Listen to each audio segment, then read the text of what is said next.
Você é pastor? Você é pastora? Líder da Igreja Evangélica no Brasil?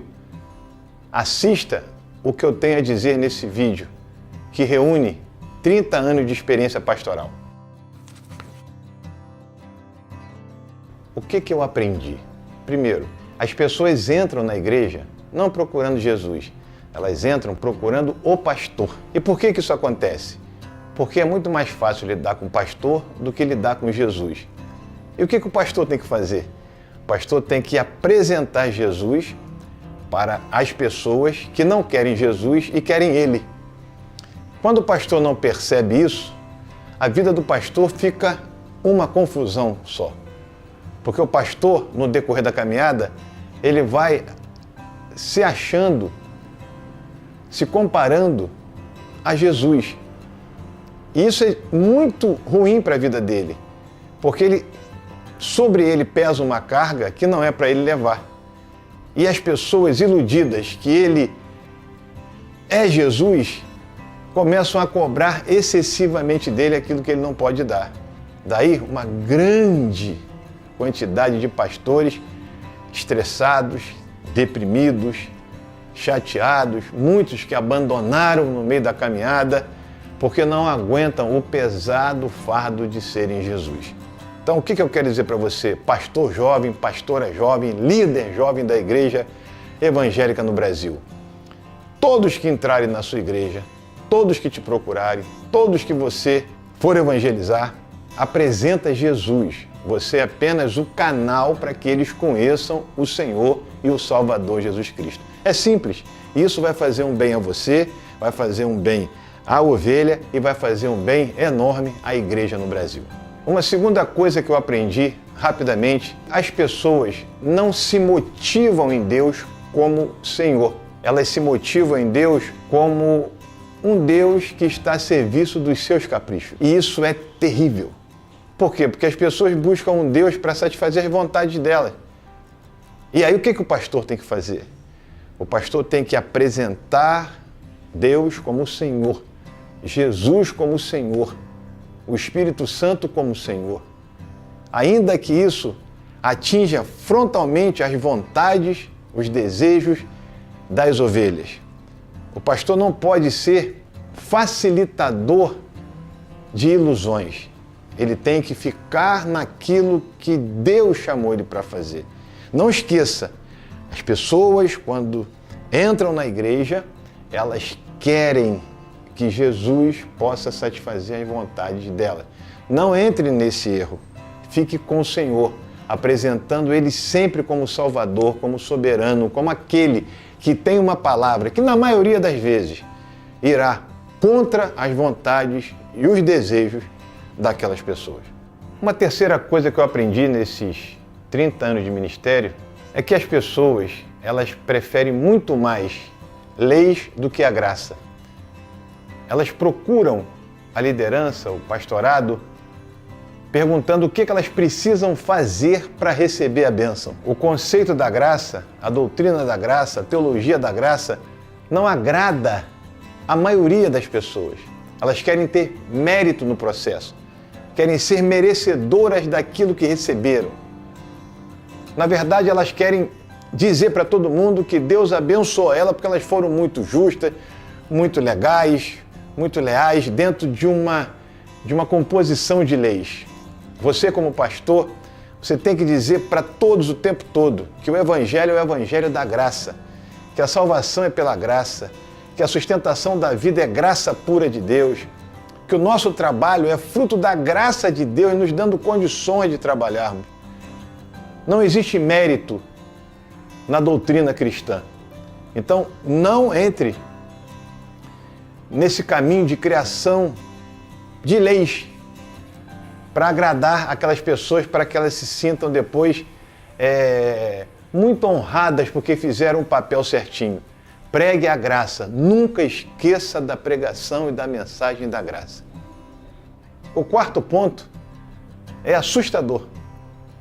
As pessoas correm atrás de líderes ou pseudo-líderes com carisma para que eles possam respondê-las, para que eles possam dar uma palavra, entre aspas, profética para a vida delas, porque elas não gostam de ler a Bíblia e nem de ter a Bíblia como regra de fé e prática de vida. Cansa, não tem emoção, não tem sensação, não tem um fundo ali de motivação. Abrir a Bíblia todo dia é chato para muita gente.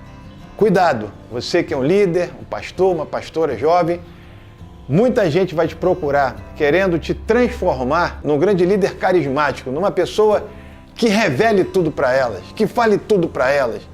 E aí você se torna a Bíblia, você se torna a regra de fé e prática dela. Foge disso.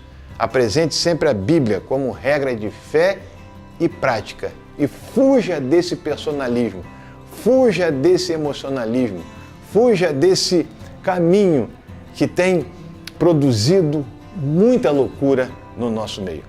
O quinto ponto é continuidade do quarto, com o acréscimo da preguiça. Você precisa ser muito valente e disposto para insistir com o povo a questão da Bíblia. Entendeu? As pessoas procuram profetas ao invés da Bíblia. E você tem que ensiná-las que a profecia já está ali revelada. Isso é algo muito estranho. É algo que se assemelha a uma catarse. É tão insano que em muitas ocasiões a pessoa fala até com boa vontade dentro de um processo emocional muito intenso, mas erra tudo. E as pessoas retornam lá mesmo errando. A Bíblia é a regra de fé e prática. Ali está a palavra de Deus infalível.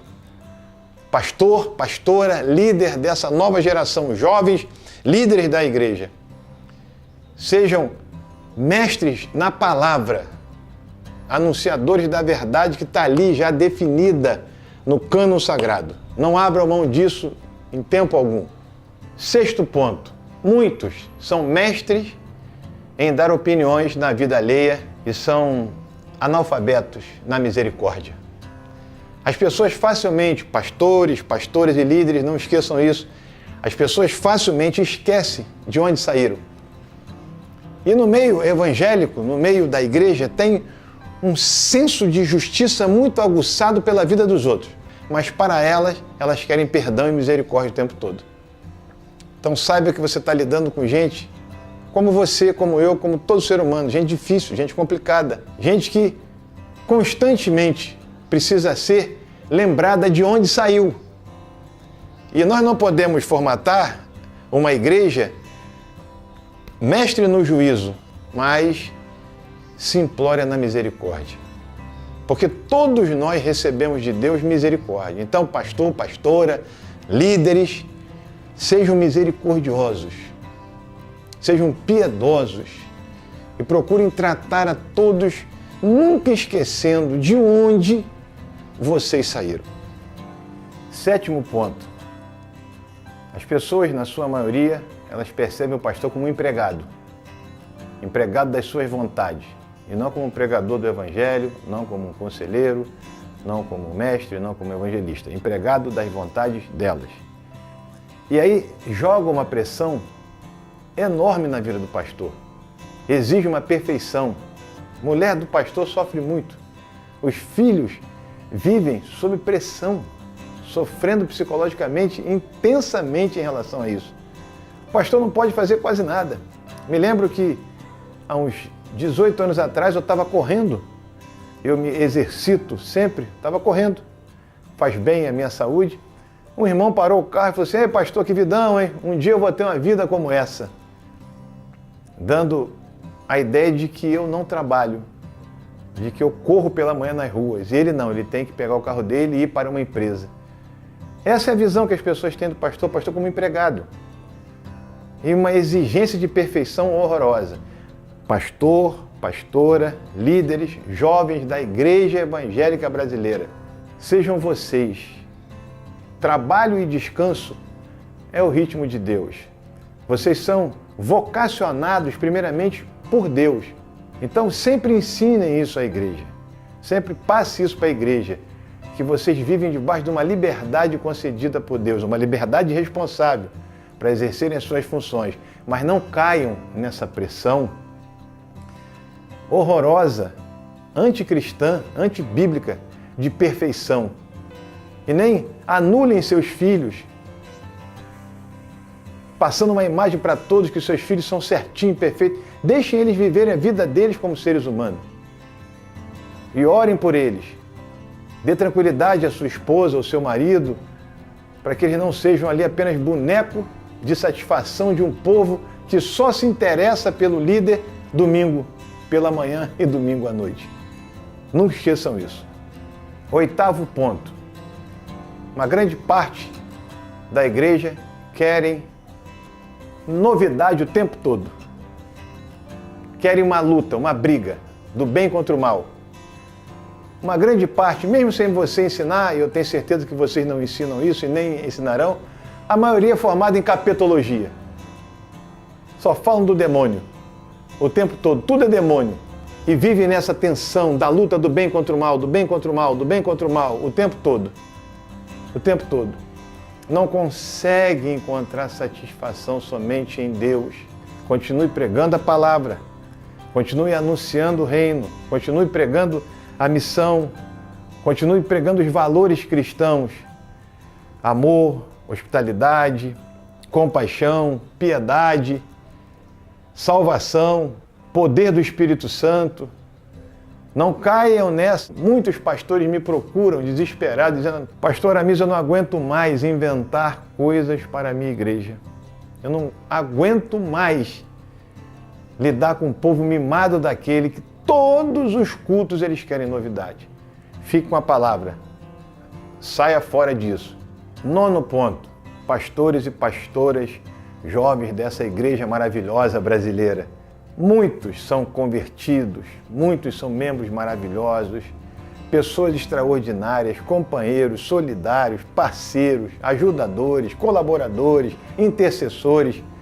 A igreja também está cheia de gente boa, cheia de gente maravilhosa, cheia de trigo, ajudando a liderança, colaborando com a liderança, convertidos, enraizados em Jesus, compreendendo a vocação pastoral, a vocação da liderança, vivendo o reino de Deus, interpretando a vida como missão. Esse é um alento maravilhoso. Olhem bastante para esses e sejam renovados com eles.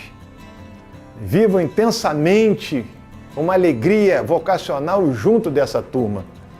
Eles são o sopro divino para que sejamos renovados a cada manhã e continuemos na caminhada, nessa linda missão, nessa linda vocação que o Senhor Jesus nos deu. O 10º e último ponto. Essa obra é espiritual. Essa obra não é carnal. Essa obra é de Deus.